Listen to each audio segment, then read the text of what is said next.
বাংলার মুকুটের নয়া পালক এবার জাতীয় পুরস্কার পাচ্ছেন কালনার সাঁতারু পঞ্চসেন্ধু জয়ে জাতীয় পুরস্কার সায়নীর ঝুলিতে। আন্তর্জাতিক স্তরে পরপর সাফল্যের স্বীকৃতি, ক্রীড়া যুব কল্যাণ মন্ত্রকে স্বীকৃতি সায়নীকে।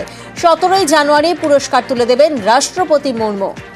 বাংলার মুকুটের নয়া পালক এবার জাতীয় পুরস্কার পাচ্ছেন কালনার সাঁতারু।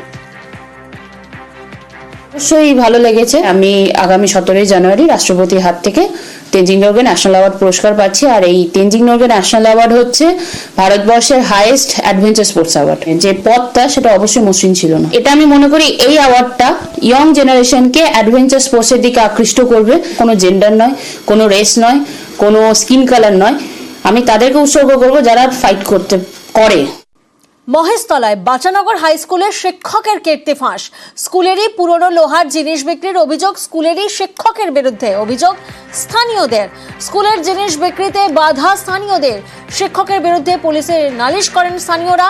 স্থানীয়দের দাবি অস্বীকার করছেন অভিযুক্ত শিক্ষক।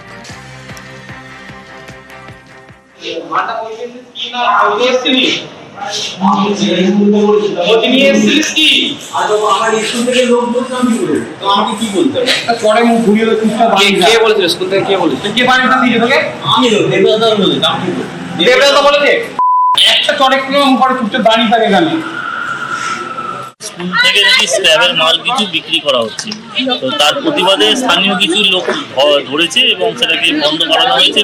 এখান থেকে মহেশতলা থানার পুলিশ কিছু এসেছিলেন।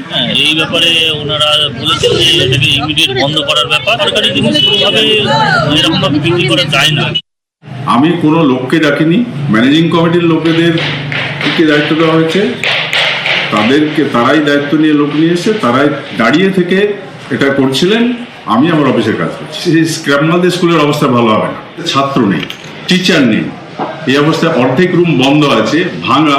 প্রতিদিন স্কুলে এসে কোথাও না কোথাও একটা শুনতে পাচ্ছি যে আজকে স্কুলে এই পাইপটা নেই, এই লোহার রডটা চলে গেল। এইরকম নাইট গার্ড যে আছে, গ্রুপ সি গ্রুপ ডি যারা আছে তারা বলছে কারণ এই ঝামেলা করবো না। আমি স্কুলের রুটিন দেখবো নাকি এই টিচার নেই, টিচারের ব্যবস্থা করবো।